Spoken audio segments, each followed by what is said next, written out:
Valentine's Day has a long history. One of the roots of Valentine's Day can be traced back to the very early days of Christianity. In the very beginning of Christianity, many Christians were persecuted under the Roman Empire. Multiple Christian martyrs were killed during this time were named Valentine. The Valentines who are remembered by the Catholic Church on February 14th are Valentine of Rome and Valentine Terni. Valentine of Rome was a priest who lived in the city of Rome and was martyred in 269 AD. He was later added to the calendar of saints by Pope Gelasius in 496 AD. Valentine of Terni became bishop of Interamna. It is said he was martyred during the reign of Emperor Aurelian in 273 AD. There is also mention of another person named Saint Valentine, who is mentioned in the Catholic Encyclopedia. It appears that he was martyred in Africa, but not much else is known about him. His head was apparently preserved in the Abbey of Newminster, Winchester, and venerated. February 14th is also celebrated as St. Valentine's Day in multiple other Christian denominations. There are celebrations held in the Anglican Church and the Lutheran Church. That being said, the feast of St. Valentine was also removed from the general Roman calendar, and the decision to keep it in a calendar was instead left up to a local or national Roman Catholic calendar. So basically the Catholic Church left it up to local Catholic communities and areas to decide whether they wanted to keep it on their local calendars or not. One of those places, for example, being Bolzan, located in Malta, where it is claimed that relics of the saint are found. Catholics who follow the pre-Second Vatican Council calendar also follow the feast of St. Valentine on February 14th, following the older calendar. St. Valentine supposedly wore a purple amethyst ring. This was usually worn on the hands of Christian bishops that had an engraving of Cupid in it. This was a symbol that was associated with love that was legal under the Roman Empire. Supposedly, Roman soldiers would recognize the ring and ask Valentine to perform a marriage for them. Amethyst has become a birthstone for February, and this could partly be attributed to St. Valentine. Prior to Valentine's Day becoming a holiday about love, it had another purpose, which was to celebrate the coming of spring. There are still some who continue to celebrate the holiday for the purpose of spring coming. The country of Slovenia is an example of a place where people still celebrate it for the coming of spring. There, St. Valentine is regarded as one of the saints of spring. He also has the title of the saint of good health and the patron of beekeepers and pilgrims. It's been celebrated as the first day for work to begin again in the vineyards and in the fields. The earliest written recording of when we see Valentine's Day associated with romance or love is in the 14th century, with Chaucer's poetry about Valentines. Some others have claimed that it goes back further than that, with trying to connect Valentine's Day with the ancient Roman holiday Lupercal. However, there hasn't been any links connecting the saints named for Valentines and romantic love before this, so it's uncertain how true this is. The Valentine's Day that we normally think of, with stuff like cards and other more common practices and traditions, did not come until much later, beginning mainly in the late 1790s. In 1797, a British publisher issued The Young Man's Valentine Writer, which contains scores of suggested sentimental verses for the young lover unable to compose his own. Printers had already begun producing a limited number of cards that were called mechanical valentines. Paper valentines became so popular in England in the early 19th century that they were assembled in factories. Fancy valentines were made with real lace and ribbons, with paper lace introduced in the mid-19th century.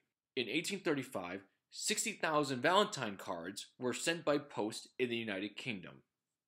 Following Sir Rowland Hill's postal reforms that reduced the postal rates thanks to the invention of the postage stamp in 1840 by Penny Black, the number of Valentines posted increased. Within 1 year of its invention, referring to the postage stamp here, there was over 400,000 cards sent out. So going from 60,000 before to over 400,000 after this invention. Due to the rise in popularity, the production of these increased. Termed as Cupid's Manufactory by Charles Dickens. At the time, it had over 3,000 women employed in manufacturing. The Laura Sidon greeting card collection at Manchester Metropolitan University gathers 450 British Valentine's Day cards that date back to the early 19th century. The collection is also available in Sidon's book, published in 1996, titled Victorian Valentines. The first mass-produced Valentines in the United States came about in 1847. Esther Howland of Worcester, Massachusetts, is credited with this. She took her inspiration from an English Valentine she had received from a business associate of her father. Shortly after, she began making her business by importing paper lace and floral decorations from England. A writer in Graham's American Monthly observed in 1849, St. Valentine's Day is becoming, nay, it has become, a national holiday. The English practice of sending Valentine cards had become popular enough that it started to be used in storytelling mediums. In the 1851 novella, Mr. Harrison's Confessions by Elizabeth Gaskell, a Valentine's card is used as a plot device. Since 2001, the Greeting Card Association has given out an award in Esther's honor, with the award labeled Esther Howland Award for a Greeting Card Visionary. In 1868, the British chocolate company Cadbury created Fancy Boxes, which was a decorated box of chocolates in the shape of a heart for Valentine's Day. The U.S. Greeting Card Association estimate that around 190 million Valentines are sent each year in the USA. Half of those Valentines are made to family members who are not a husband or wife. In this case, it's usually children. When the Valentine exchange cards made in school activities are included, the figure goes up to 1 billion, and teachers become the people receiving the most Valentines. The average Valentine's Day spending has increased every year in the U.S., from $108 a person in 2010 to $131 in 2013. The rise of the internet is introducing even newer traditions when it comes to Valentine's Day. Millions of people make and send digital Valentine Day greetings, including e-cards, love coupons, and printable greeting cards. In 2010, there was an estimated 15 million e-Valentines that were sent out. Valentine's Day is considered by some to be a Hallmark holiday due to the commercialization aspect.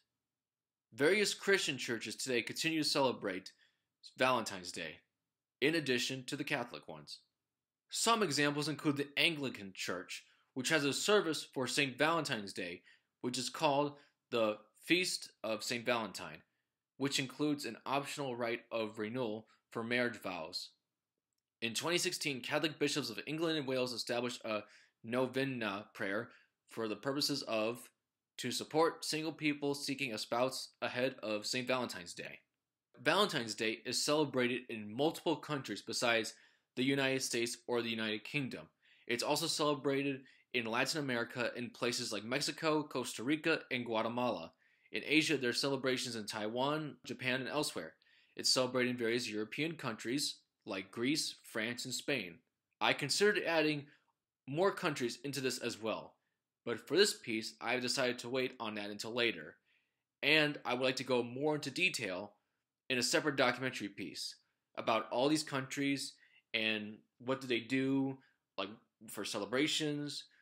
Thank you to all for watching. Hope you enjoyed it and hope you got some more insights into Valentine's Day itself. I plan to do more of these holiday history documentaries. I think it's interesting to learn more about the origins and history behind some of these holidays that we celebrate.